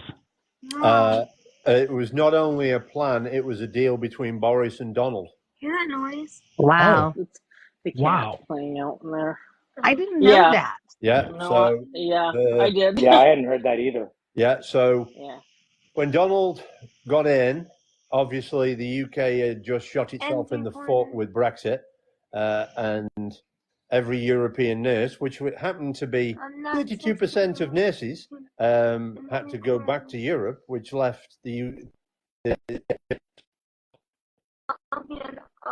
So at that point, the Tories under Boris were looking to the US for a trade deal and to get in front of the European Parliament for, get in front of Europe for a trade deal. Because obviously Obama had always said, we deal with our biggest markets first. If you do Brexit, you'll be at the back of the queue, that's just global capitalism at that point. When Trump got in, he basically said to Boris, I will put you back at the front of the queue for a US trade deal as long as the NHS is on the table. And that was the point at which Boris's popularity with even the Brexit crowd begin to falter, because Donald basically told him, look, I want to have US insurance companies and pharmaceuticals privatize the NHS. And for me, that was the point at which I wanted Boris Johnson to fall into the Thames and not come back up, because that man was despicable. He was ready to sell the NHS to GlaxoSmithKline on behalf of Donny. Wow. And to add a cherry to it, Donald actually started having meetings with the pharmaceutical companies and discussing the cut that the federal government, i.e. his administration, would get from their shares of the NHS. And it's a huge mess. Luckily, it didn't happen. So yeah, it didn't. No, but at the same time, as you said, they've lost so much of their healthcare force. Before all that, did they pay a portion of their physicians' education, nurses' education, things like before Brexit and before all this tearing apart? To be a nurse or a doctor in the UK, you were going to be okay. Your education. I mean, education. When I was younger, unfortunately, a lot of the UK in the past 10, 15 years, thanks to the Tories, has tried to follow more and more the US model. I went through college, and I think I ended up with £2,000 worth of debt at the end of college, and that was purely because I wanted to pay for my exhibition at the end, because I did graphic design. That was it. That was my college debt, and I think my younger brother's college debt was about $3,000. That was it. Britt, because I'm really, really very shitty at conversions, £2,000. About what does that equal in US dollars? At the time, it was about $3,500. So not bad, honestly. For a 3-year education. No, not really. Yeah. No. Yeah, I'm catching some comments. I'm catching some comments here regarding cost of education and whatnot. The U.S. is obviously off the charts. I recorded on this in the last couple of weeks regarding student loans and the perceived impact, or actually the statistical impacts going forward as we roll into October. Just watch those videos for more context. But from a European perspective, much like Brits, college in Europe is comparatively dirt cheap. It's high quality, and depending on where you want to go to grad school, there are essentially countries that pay you a pretty healthy wage to go to grad school. Norway, for instance, is known to be one of the highest paying grad school countries. If you get in, of course, it's competitive, but it is affordable. It pays you a living wage, because opposed to in the US, once you are accepted, for instance, into a another 90 credits. Mm. You are Right. off, and because the only way to get in is if you have an accepted research topic for your dissertation. Mm. And once you're Now, in, you're rolling. what? To reinforce that, Zeitgeist, I don't know what film it is. There's a scene, I've used it in a couple of TikToks from a scene, and it's Brad Pitt with somebody in a bar, and he's basically saying, America isn't a country. America is a business. Now, again, I like it here, but there is some validity in pointing out that if you look at European countries, you know, as Republicans would say, all the socialist commie countries, none of which are socialist commie countries, they Hold just on. have a social conscience about them. A lot of those countries try desperately to behave for the common good of the country, not necessarily certain businesses within that country. And, you know, unfortunately, with the power of the US stock market, that Almost. isn't reflected in the To, US. So to, to the give a first little, thing is what is good for the business, even if ultimately American citizens are the capital of the businesses. You know, you are not citizens. You are the meat and grind of the businesses that use you. And again, I'm not going home. I like it here, but these are the facts. You know, corporations run America.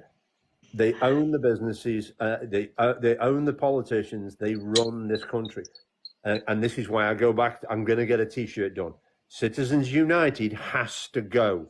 You're not going to change any of this until you get rid of that. And you basically agreed. make it a crime for money to influence public representatives.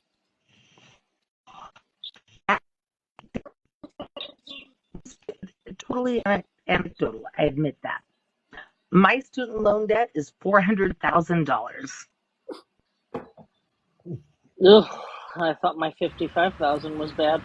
By All the of it, time I'm done, I all will but have a 10,000 quarter of of it, a million. all of it, but 10,000 of it, 10,000 of it was from undergrad. I qualified for Pell Grants and all sorts of stuff Me too. out my ass for undergrad. I was a single parent of 2 kids, one of which is highly medically complex. $400,000 for medical school.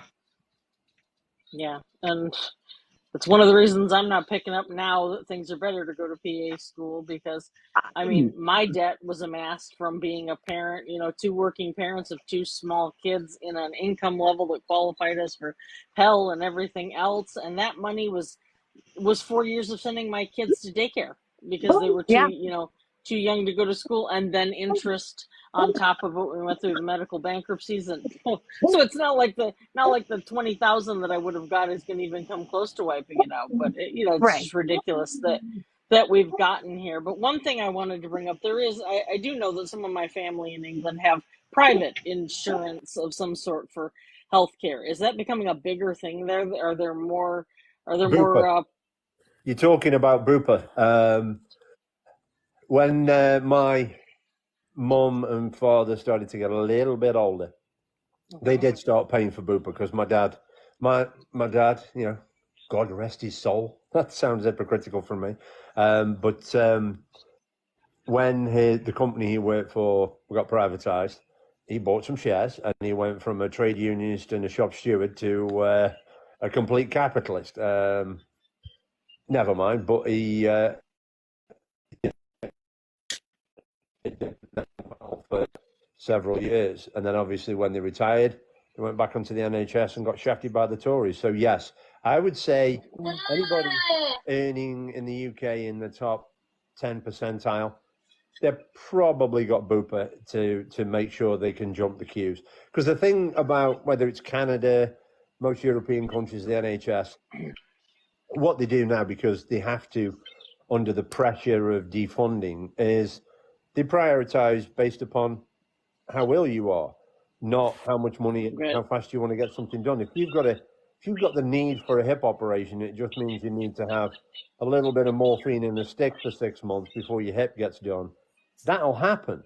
If you need immediate cardiac treatment, you are going to go straight past everybody on the queue and you will have your life. Right. there's some pragmatism to it now because of the defunding. And if you want to skip a few, you get Bupa. Right, and So there's some of that here two too. things here real quick. One, Dr. Sandstorm, welcome to the panel. It's been a while. Our resident psychiatrist. Nice Good to have you back. Obviously, medical discussion here. I would just want to throw in real quick, adjacent to Britt. My dad had a quadruple bypass. Started with a triple, and then while he was on the table, they decided, let's just do a fourth because why not? I guess it was medically necessary. Cost altogether free. Oh my gosh. End of story. No questions asked. And it's not just that the procedure was free. It was the aftercare that was free, and it essentially turned into what would be a spa type of scenario for the first 3 years, once a year for 6 weeks, and then it tapered off every 3 years or 2 years for 3 weeks. And all that. And Hundreds of thousands of And dollars that's over how here. it should be. Literally, I know people who have filed bankruptcy over the exact same thing because it's over $1 million, to be quite honest, for exactly what you just said. For that entire process in the United States is over $1 million. And that's the if you thing is, can get if you- there. I have Right. got my own issues with my heart right now due to long COVID, and I'm pretty sure I have a connective tissue disorder. But getting through the diagnostic process, getting through all of the stages that I need to get in, I was going in and I'm like, look, I'm tachycardic every single day, and I basically got, well, that some people just have a higher heart rate. You're fine, and brushed off. And I'm like, people in my family die in their 50s due to heart failure. I'm just jumping the gun because of long COVID, and the huge cost is implying you can even get to the huge cost in the first place. Well, and that's actually, let's look at it this way. Most health insurance plans in the United States do not cover medevac or life flight, which are the helicopters that fly people to get health care, right? How many people live? Okay, so for example, say someone comes in to a rural hospital, which many people live closer to a rural or community hospital than they do the bigger centers, right? Someone comes in with a STEMI or an NSTEMI, which for those that don't know, those are NSTEMI is non-ST elevated myocardial infarction. STEMI is an ST elevated. They're types of heart attacks, essentially, right? Someone comes in with those.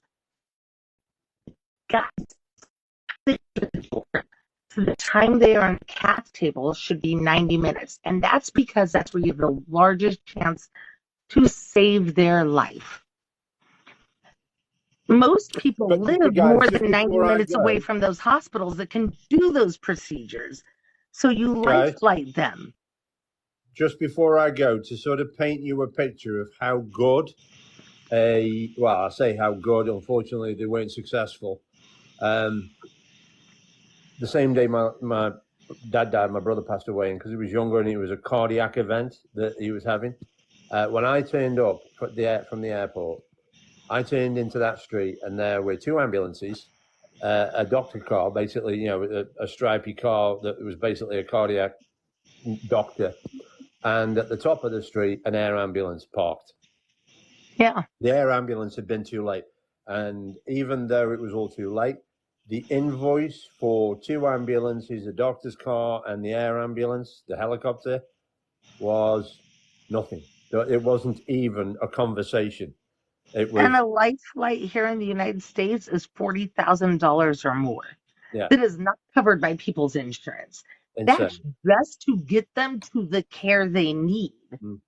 in Right, a timely manner. I'm going to duck out for a bit, Prof, because I need to go and Sure. argue with some people. You know what I'm like.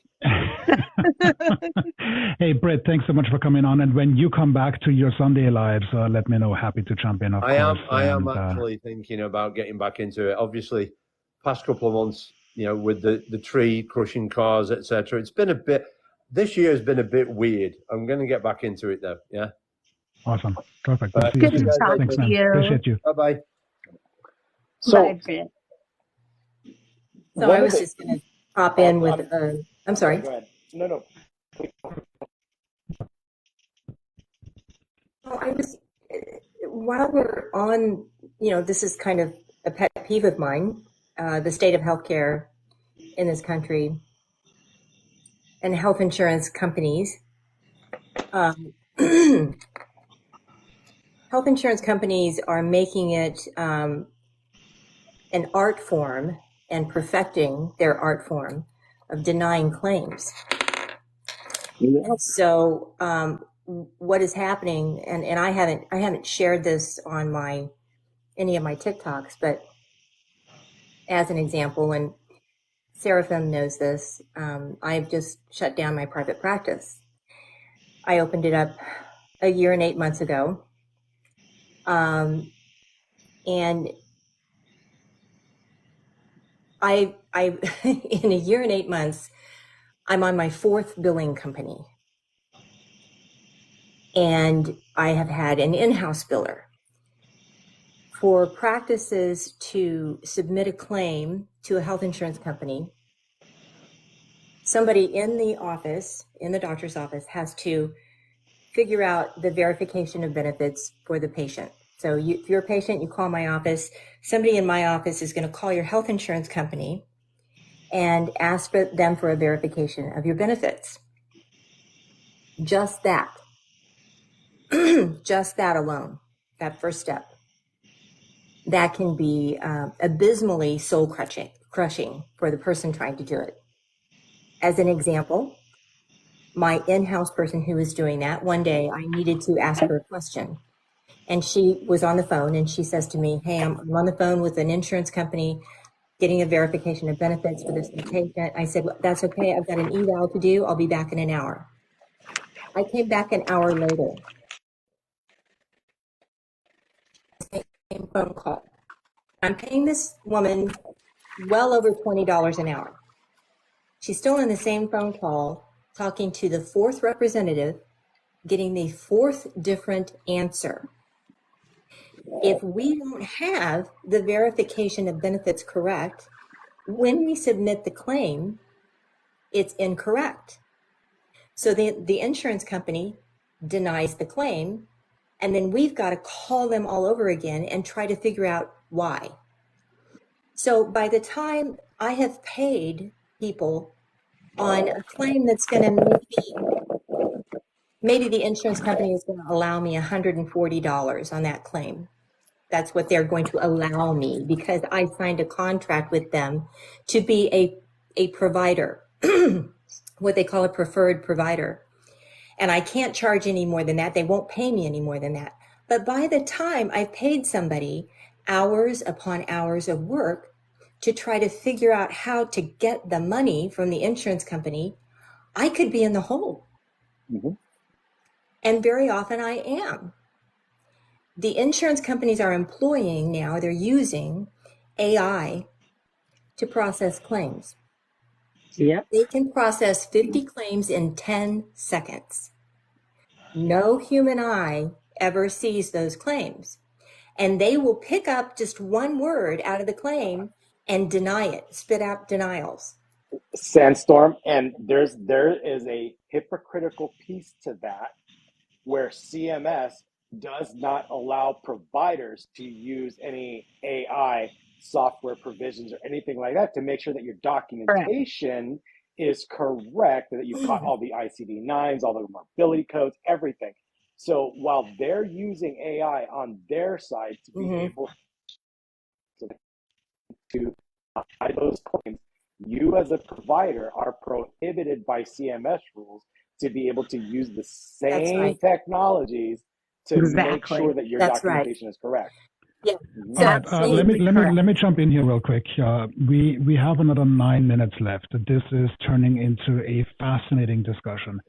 What I would like to do with, of course, your participation is shelve this and continue on next week, Friday, and turn this into a more solely focused healthcare conversation. If everyone here is Absolutely. I'd be available, happy to join. awesome. Yes, I'd please. be happy to join. Yeah, Absolutely. I I will don't know send if I out. want Sandstorm on here because she's going to diagnose all the weird stuff coming out of my mouth. So I Except Look, what she can't Sandstorm bill is you, so just there is that. talking about, though, right. I just want to add something what Sandstorm is talking about. She's a psychiatrist. I'm internal medicine.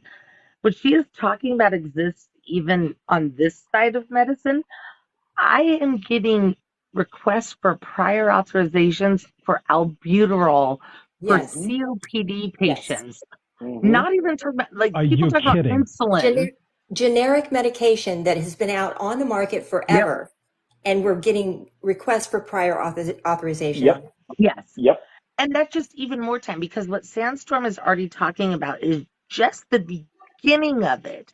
As soon as I prescribe a medication, they will throw up all sorts of blocks, including medications that are well known, generics, should be fairly cheap, and are the right standard of care for a condition.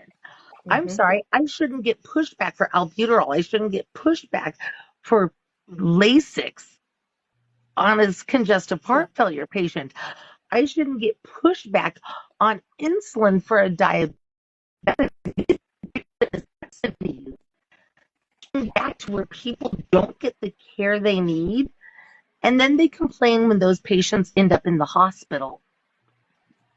They complain Yep. about when they end up in the hospital because they have to pay the hospital bill. They like it when they just unalive.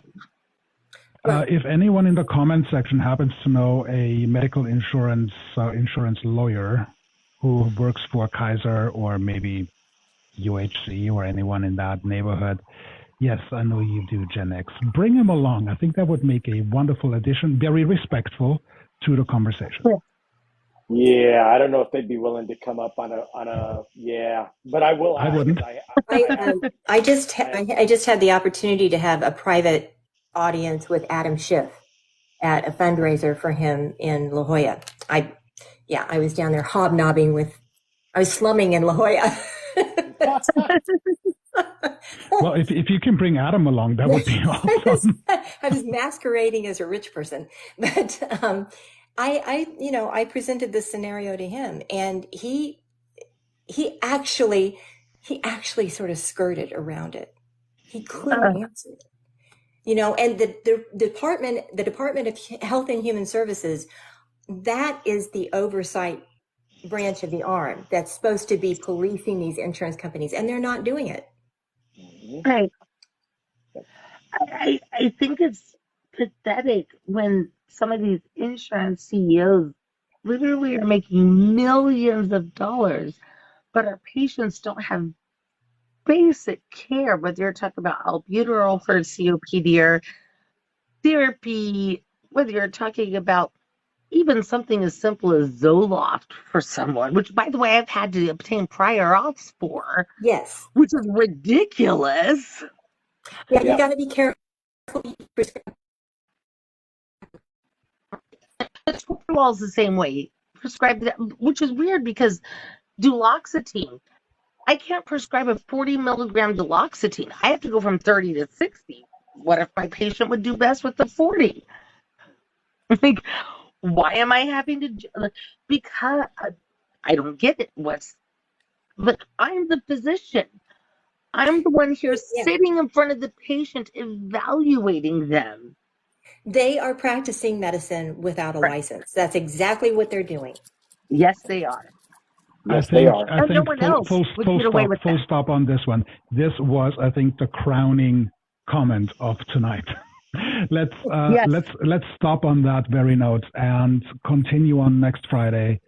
I will, of course, schedule everything. I'll send out the invites for tonight. I just want to say thank you to everyone for the conversation, for your expertise, for your experiences. And we'll repeat this entire thing again. Everyone in the chat section, the mods, you guys are rock stars. Thank you so much for keeping us safe. So come back next week, load up on your questions regarding healthcare, and we'll see if we can cycle those questions in. And Dr. Sandstorm, I'm going to send you a DM because I'm hedging some other things. And this is where you come in. Oh, yeah. Right. So for tonight, Bye, guys. yes, Thank you for letting me up here. I of appreciate course. it. Talk to you all. Bye-bye. Thank you so I much. appreciate the invite. Thank you so And much. Sandstorm, Of I'm going to course. be in touch with you as well. If you would like to have a follow up with Adam Schiff, I can make that happen. Oh, I'd love that. Okay. Yay. Thank you so much, guys. Have a wonderful evening, everyone. You You too. too. Bye bye. Bye.